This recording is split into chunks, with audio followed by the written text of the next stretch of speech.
Bom, mas eu coloquei algumas dessas questões que vocês falaram, eu anotei. A primeira delas é de família real.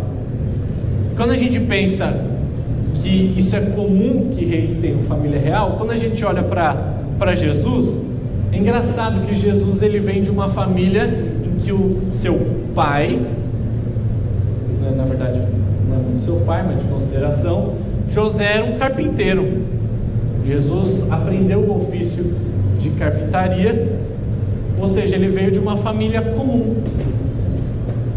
Só que se a gente pensar desse lado, que a família não era nobre, não era real, por outro lado, era uma família real também, porque ele vem da descendência de Judá.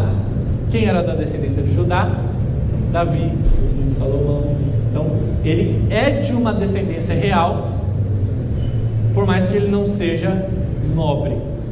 Até é prometido para Davi que o seu descendente teria o seu trono eterno. Nós sabemos que esse trono eterno não diz respeito a Salomão, mas é Jesus Cristo.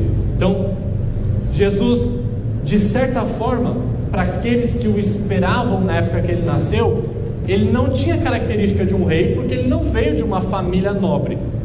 Mas, no entendimento correto das Escrituras, de fato, ele vinha assim, de uma família real. Ele vinha da descendência de Davi.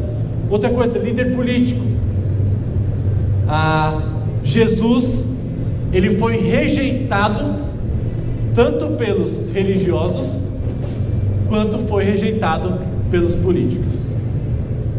Ninguém gostava dele nesse sentido. Ele não poderia ser considerado um líder político.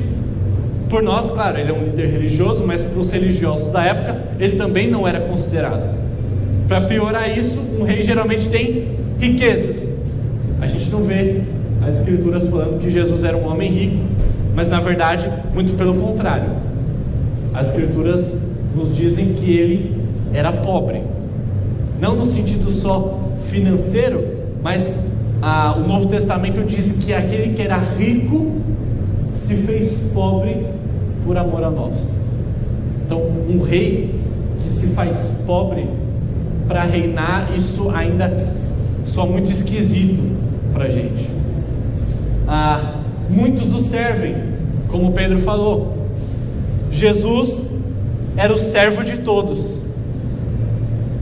Jesus não escolheu os 12 para serem os servos dele. Em nenhum momento a Bíblia diz isso.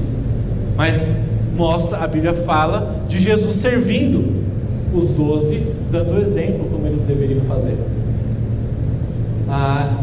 E ao invés de Jesus, um rei, liderar guerras, na verdade ele era um pacificador. Por que eu estou falando tudo isso? Porque Jesus não correspondeu à expectativa das pessoas da sua época. Vamos lembrar, o que o judeu esperava do grande rei que seria da descendência de Davi? O que o judeu esperava? Pensava num líder político, em alguém que comandasse um exército como foi Davi, um rei poderoso, um rei que tirasse Israel sob o jugo de Roma. Isso que eles esperavam, um grande líder político. Eles esperavam também alguém que fosse forte, alguém que tivesse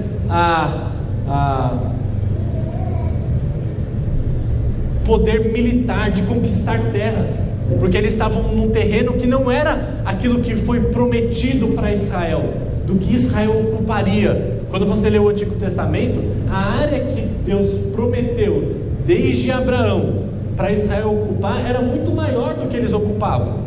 Então eles esperavam um líder militar também, que avançasse terras, conquistasse terras em nome do povo de Israel.